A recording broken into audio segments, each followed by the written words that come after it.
Bismillahirrahmanirrahim. Assalamualaikum warahmatullahi wabarakatuh. Waalaikumsalam Waalaikumsalam warahmatullahi Waalaikumsalam warahmatullahi wabarakatuh. wabarakatuh.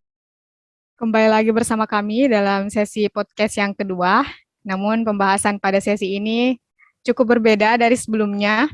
Jika sebelumnya kita sudah mendiskusikan terkait isu-isu kontemporer yang berkaitan dengan tugas pemeriksaan, pada kesempatan kali ini kita akan mendiskusikan bentuk-bentuk implementasi dari nilai-nilai berakhlak yang dilakukan oleh para ASN di berbagai instansi. Masih bersama saya, Siti Hardianti Amri selaku moderator. Saya juga akan menyapa rekan-rekan narasumber yang telah hadir bersama saya di sini. Tampaknya formasinya masih sama ya. Ada Saudara Ardiansyah, bagaimana kabarnya Kak Anca? Baik, alhamdulillah. Alhamdulillah, semoga selalu sehat ya. Kemudian ada Andi Pute juga. Gimana kabarnya Kak Pute? Alhamdulillah baik. Akhir-akhir ini tampaknya sangat sibuk ya. Lumayan. Banyak aktivitas. Tapi semangatnya juga luar biasa. Dan tentunya kurang lengkap rasanya tanpa kehadiran dua narasumber yang bisa terlihat cantik-cantik gelar ini ya. Ada Saudari Andi Siti Fahmi dan Saudari Julia. Bagaimana kabarnya? Masih semangat? Halo Mbak, baik. Harus semangat ya. Iya, semangat selalu. Terima kasih Mbak. Pastinya. Jadi para pendengar setiap podcast ini juga bisa ikut semangat menyaksikannya sampai akhir nantinya. Baik, saya rasa tidak perlu berlama-lama lagi ya. Kita akan mulai mendiskusikan berita yang pertama. Saya akan mencoba berbagi layar. Mohon ditunggu.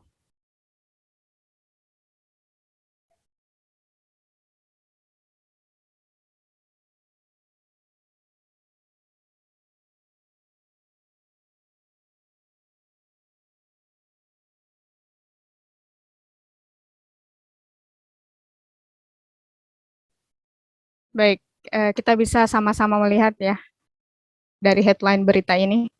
Tingkatkan layanan, Pemkab Pati targetkan indeks SPBE naik ya. Jadi SPB ini sekedar informasi adalah singkatan dari sistem pemerintahan berbasis elektronik. Jadi pemerintah Kabupaten Pati dalam hal ini memanfaatkan teknologi informasi dan komunikasi untuk memberikan layanan kepada pengguna SPBE. Penerapannya juga tentu tidak lepas dari kerjasama lintas instansi pemerintah. Baik, mungkin bisa dimulai dari Saudari Andi Siti Fahmi ya, terlebih dahulu. Saya ingin meminta pendapat Saudari, bagaimana menurut Saudari terkait kebijakan yang dilakukan oleh Pemkab Pati ini. Apakah sudah sejalan dengan core values berakhlak? Lalu jika iya, bisakah Saudari menyebutkan dan menjelaskan nilai berakhlak apa sih yang diterapkan menurut Saudari? Silahkan. Baik, terima kasih kepada saudari moderator. Assalamualaikum warahmatullahi wabarakatuh. Dari artikel yang pertama yaitu tingkatkan layanan, Pemkab Pati targetkan indeks SPBE naik. Nah, adapun nilai berakhlak yang diterapkan oleh Pemkab Pati menurut saya yaitu berorientasi pada pelayanan. Dalam artikel tersebut disebutkan bahwa untuk meningkatkan layanan, Pemkab Pati targetkan indeks SPBE naik. Nah, SPBE sendiri ini ditujukan untuk mewujudkan tata kelola pemerintahan yang bersih, efektif, transparan, dan akuntabel, serta pelayanan publik yang berkualitas dan terpercaya.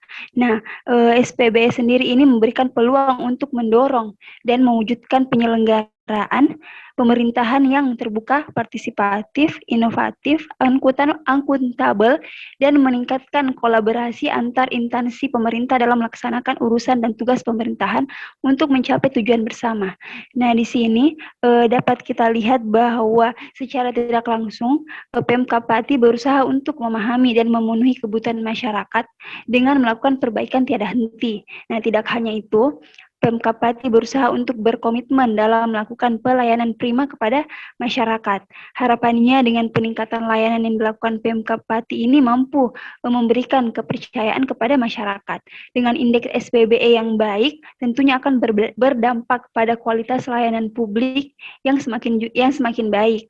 Nah, tidak hanya berorientasi pada pelayanan, adapun nilai berhalak lainnya yaitu adaptif. SPBE sendiri merupakan singkatan dari sistem pemerintahan pemerintahan berbasis elektronik. Nah, sistem pemerintahan berbasis elektronik ini adalah penyelenggaraan pemerintahan yang memanfaatkan teknologi informasi dan komunikasi untuk memberikan layanan kepada pengguna SPBE. Nah, yang berarti Pemkab Pati ini cepat menyesuaikan diri dengan perkembangan zaman sekarang yang semuanya berbasis teknologi. Mungkin itu saja menurut pendapat saya terkait berita Pemkab Pati tersebut. Saya kembalikan kepada moderator. Terima kasih Saudari Fahmi tadi atas penjelasannya. Yang saya tangkap ada nilai berorientasi pelayanan ternyata ya yang diterapkan melalui peningkatan sistem pemerintahan berbasis elektronik. Lalu tadi juga disebutkan ada nilai-nilai adaptif ternyata karena pemerintah memanfaatkan teknologi dan informasi di sini. Nah, selanjutnya untuk Saudara Andi Putih mungkin ada yang ingin ditambahkan? Masih terkait untuk berita pertama. Baik, terima kasih Saudari Dian. Saya akan menambahkan satu nilai berakhlak, yaitu kompeten. Dalam artikel disebutkan bahwa sebenarnya nilai indeks SPBE Pemkab Pati tahun 2021 masuk kategori baik, namun di tahun 2022 ini harus ada nuansa baru dan beberapa titik yang harus mendapatkan perhatian khusus, yaitu ada beberapa domain, indikator, dan layanan yang perlu ditingkatkan.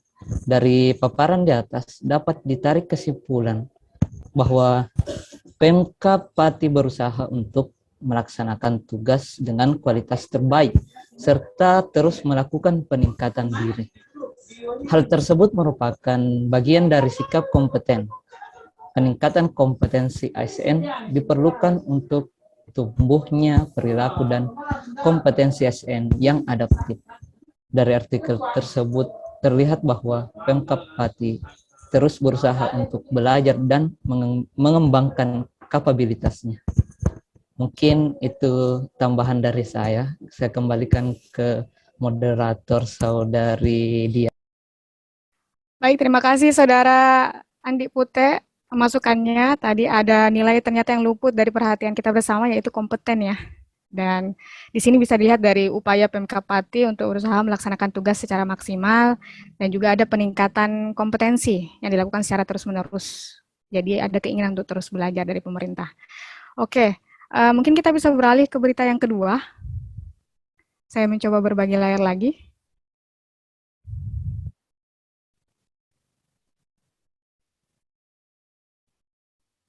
Baik, bisa kita baca bersama juga. Ribuan rokok ilegal dimusnahkan Bea Cukai Banyuwangi. Jadi kegiatan ini ternyata sudah dilakukan sejak 2021, tidak hanya dihadiri oleh pimpinan kantor pengawasan dan pelayanan bea dan cukai, tapi juga aparatur penegak hukum juga turut serta dalam hal ini. Jadi terjalin hubungan yang sinergis antar instansi dalam upaya mencegah peredaran rokok ilegal yang sebenarnya sangat merugikan negara ya. Kali ini untuk berita yang kedua saya akan mempersilahkan Saudari Julia dan Saudara Ardiansyah untuk memberikan pandangannya terkait berita yang kedua ini. Tentu ini menjadi kewajiban pihak Bea Cukai ya. Kita tahu bersama bahwa itu sudah menjadi kewajibannya, tapi bagaimanapun juga kebijakan ini perlu diapresiasi sebagai bentuk pengamalan dari core values ASN. Silakan Saudari Julia, mungkin ingin menyampaikan opininya. Baik, terima kasih Saudari moderator, Saudari Dian. Dari artikel tadi ya judulnya ribuan rokok ilegal dimusnahkan Bea Cukai Banyuwangi. Menurut saya terdapat salah satu nilai dasar ASN yang kita ketahui yaitu core values ASN. Salah satunya yaitu ada nilai kolaboratif. Nilai kolaboratif ini saya rasa diterapkan oleh Bea Cukai, dalam hal ini Bea Cukai Banyuwangi seperti yang dijelaskan di artikel tadi. Dalam melaksanakan pemusnahan ribuan batang rokok dan puluhan liter minuman beralkohol tanpa cukai tadi, tentunya barang bukti tersebut yang ribuan tadi dan puluhan liter minuman beralkohol tadi ini bukan hanya hasil penindakan oleh Bea Cukai sendiri. Yang kita ketahui Contohnya seperti manusia itu kan bukan makhluk sosial. Makhluk sosial ini maksudnya tidak dapat berdiri sendiri sehingga memerlukan orang lain. Begitu pula dengan bea cukai ini, saya yakin penindakan ribuan batang rokok dan puluhan liter minuman beralkohol yang tanpa cukai ini bukan hanya hasil dari penindakan bea cukai sendiri, terdapat juga instansi lain yang turut membantu. Salah satunya pihak kepolisian dan juga pasti instansi-instansi lain yang terkait dalam melakukan pencegahan peredaran rokok ilegal dan puluhan liter minuman beralkohol tanpa cukai tadi.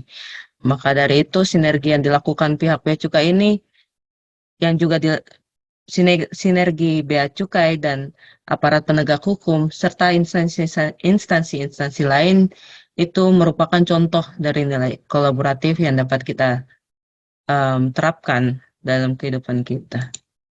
Menurut saya demikian, Saudari Moderator, Saudari Dian. Ya, baik. Jadi ada nilai kolaboratif ternyata ya antar pihak bea cukai dan juga pihak kepolisian untuk menindak pelanggaran tersebut. Ya, ini sinergis sangat dibutuhkan dan kolaborasi atau kerjasama lintas instansi. Bagaimana dengan Saudara Ardiansyah? Apa ada nilai-nilai lain yang mungkin juga ternyata tidak kita sadari terkandung dalam penerapan kebijakan tersebut? Baik, terima kasih Saudari Moderator. Selain nilai-nilai kolaboratif tadi yang sudah disampaikan Saudari Yuli, saya ingin menambahkan itu dari berita tersebut kita bisa menyimpulkan adanya nilai loyal ASN di dalamnya. Jadi nilai loyal ASN ini dilihat dari pelaksanaan nilai-nilai kesetiaan pada NKRI dan pemerintahan yang sah, di mana dengan menangkap dan memusnahkan barang-barang ilegal, pihak bea cukai telah melaksanakan tugasnya untuk setiap pada aturan-aturan yang telah ditetapkan oleh negara dan pemerintahan yang sah. Karena penjualan barang-barang ilegal seperti rokok ini merupakan pelanggaran karena akan menghilangkan potensi penerimaan negara menurut saya. Demikian mungkin tambahan dari saya, Mbak Moderator. Baik, sangat menarik ya karena memang nilai loyal belum disebutkan dari tadi. Jadi ada ternyata kesetiaan terhadap NKRI dan juga terhadap konstitusi di negara kita. Untuk selanjutnya kita langsung beralih ke berita yang ketiga untuk sama-sama mendiskusikan nilai-nilai berakhlak apa yang bisa diidentifikasi dari berita tersebut. Saya akan mencoba berbagi layar lagi. Jadi bisa kita baca juga bersama perkuat sinergi PLN gandeng Kejaksaan Negeri. Nah, jadi ini pemberitaan tentang salah satu BUMN yang sangat kita kenal ya, PT PLN UP3 Pekalongan dan Kejaksaan Negeri Kabupaten Pekalongan menandatangani kesepakatan bersama dalam bidang hukum perdata dan tata usaha negara. Jadi PLN dalam hal ini meminta bantuan kepada Kejaksaan Negeri dalam hal mitigasi dan non-mitigasi karena memang tugas PLN yang rentan bersinggungan dengan hal-hal yang dipersengketakan atau permasalahan-permasalahan tertentu ketika membentuk suatu kebijakan. Untuk berita yang ketiga ini saya persilahkan kepada masing-masing narasumber yang hadir di sini untuk memberikan opininya mengenai apakah ada nilai-nilai berakhlak yang bisa kita identifikasi ya dari penerapan kebijakan tersebut, mulai dari Saudari Julia. Silahkan. Baik, terima kasih kesempatannya Saudari Moderator, Saudari Dian. Menurut saya, nilai berakhlak yang diterapkan pada artikel tadi, dalam hal ini PLN, salah satu nilai yang diterapkan yaitu nilai akuntabilitas. Perusahaan listrik negara atau yang sering kita singkat dengan PLN, merupakan sebuah badan usaha milik negara yang mempunyai hak monopoli. Bisa kita bilang begitu ya, hak monopoli mengurusi semua hal tentang kelistrikan yang ada di Indonesia. Menurut saya, hak monopoli ini yang harusnya menjadi dasar PLN untuk menjaga akuntabilitasnya. Karena telah diberikan kepercayaan sepenuhnya untuk hal tersebut, PLN harus melakukan tugasnya dengan penuh tanggung jawab. Bukan berarti karena sudah memiliki kepercayaan sepenuhnya untuk mengurusi semua aspek kelistrikan di Indonesia, lalu PLN dapat dengan sesuka hati melaksanakan tugasnya. Bagaimana PLN dapat menjaga dan juga meningkatkan akuntabilitasnya, yaitu dengan menggandeng Kejaksaan Negeri. Mengapa PLN menggandeng Kejaksaan Negeri? Mengapa PLN tidak melaksanakan tugasnya saja sendiri, secara mandiri tanpa bantuan dari orang lain, dari pihak lain? Karena pada dasarnya, seperti yang kita ketahui, listrik adalah bagian penting dalam kehidupan sehari-hari masyarakat Indonesia. Dan PLN membutuhkan dukungan dari berbagai pihak demi terus berkomitmen untuk menjamin ketersediaan tenaga listrik dan pelayanan yang handal dengan mutu yang baik, serta berkelanjutan bagi perekonomian masyarakat Indonesia. Sama halnya dengan manusia, yang tadi juga saya singgung, manusia itu makhluk sosial dan tidak dapat hidup sendiri. Jadi harus ada interaksi dengan yang lain. Begitu juga dengan PLN, Badan Usaha Milik Negara salah satu ini juga perlu bantuan orang lain atau perlu menggandeng pihak lain demi menjaga akuntabilitasnya. Hal ini juga bukan hanya bukan semata-mata untuk apa ya kita sebutnya, melalaikan tugasnya, tapi ini semata-mata untuk menjaga kepercayaan masyarakat. Karena hak monopoli tadi yang dipercayakan kepada PLN untuk mengurus segala aspek kelistrikan yang ada di Indonesia ini, harusnya PLN tetap menjaga akuntabilitasnya tersebut. Demikian menurut saya, Saudari Dian, Saudari Moderator. Baik, Saudari Julia. Jadi nilai akuntabilitas ya yang ditemukan karena PLN dalam hal ini berusaha atau menjaga kepercayaan masyarakat dengan melaksanakan tugas semaksimal mungkin dan kemudian menunjukkan dedikasi dan komitmennya untuk menjalankan amanah yang telah diberikan oleh masyarakat. Mungkin masih ada teman-teman yang ingin menambahkan? Saya persilakan kepada Andi Siti Fahmi. Ya baik, terima kasih kepada Saudari Mbak Dian selaku moderator. Nah, di sini dari judul artikel tersebut terlihat sekali ya bahwa nilai berakhlak yang diterapkan oleh PLN dan Kejaksaan Negeri ini adalah nilai kolaboratif, di mana PT PLN dan Kejaksaan Negeri Kabupaten Pekalongan ini menandatangani kesepakatan bersama di bidang hukum, perdata, dan tata usaha. Nah, adapun kerjasamanya ini berkaitan dengan bantuan hukum baik perdata maupun tata usaha negara. Kerjasama ini adalah suatu bentuk sinergi dan kerjasama instansi terkait dengan nilai kolaboratif yang ada pada artikel tersebut, di mana PT PLN ini berusaha untuk terbuka dalam bekerja untuk menghasilkan nilai tambah dan berusaha untuk menggerakkan pemanfaatan sumber daya manusia, yaitu Kejaksaan Negeri untuk tujuan bersama. Nah, dalam artikel disebutkan bahwa kehadiran dan keberadaan pihak kejaksaan yang senantiasa membantu dan mengingatkan PLN agar dalam setiap pengambilan putusan yang dipandang cukup strategis dan kompleks. Nah, dari pemaparan tersebut terlihat jelas bahwa PLN ini mengetahui sasaran yang ingin mereka capai dalam kolaborasi ini, karena proses kolaborasi juga memerlukan kejelasan batasan masalah dan pemahaman yang sama dalam berkolaborasi. Nah, maka dari itu kolaboratif merupakan nilai dasar yang harus kita miliki sebagai individu maupun organisasi, karena semua ASN, baik kementerian, lembaga ataupun pemerintah akan bekerja untuk satu tujuan, yaitu kemajuan bangsa dan negara Indonesia. Mungkin itu saja dari saya kembalikan kepada Saudari Mbak Dian. Baik, terima kasih Saudari Fahmi. Tadi ada nilai kolaboratif lagi ya ternyata antara PLN dan stakeholders, dalam hal ini kejaksaan, dalam membuat sebuah kebijakan yang tentunya demi memberikan pelayanan yang prima kepada masyarakat. Baik, selanjutnya saya persilakan kepada Saudara Ardiansyah. Kira-kira nilai berakhlak apa lagi yang bisa kita temukan dari berita yang ketiga tadi? Ya, terima kasih Saudari Moderator. Saya tertarik untuk membahas tentang nilai adaptif yang ada di berita tersebut. Dari berita tersebut, pelaksanaan nilai adaptif sangat tergambar dari sikap PLN dengan cepatnya dalam menghadapi perubahan. Akhir-akhir ini kan PLN banyak menghadapi masalah yang sifatnya perlu bantuan hukum, menurut saya. Perlindungan hukum maupun tindakan hukum, seperti pencurian listrik, gugatan dari masyarakat, maupun penagihan tunggakan yang seringkali menyebabkan persinggungan antara pihak PLN dan konsumen, baik individu maupun perusahaan. Kerjasama antara PLN dan kejaksaan tersebut juga menggambarkan dari terus berinovasinya kedua instansi tersebut dalam pengembangan kreativitas. Karena dari kerjasama tersebut, baik pihak PLN maupun pihak kejaksaan akan saling bersinergi, sehingga memicu kedua instansi tersebut dalam meningkatkan kreativitas dalam bekerja.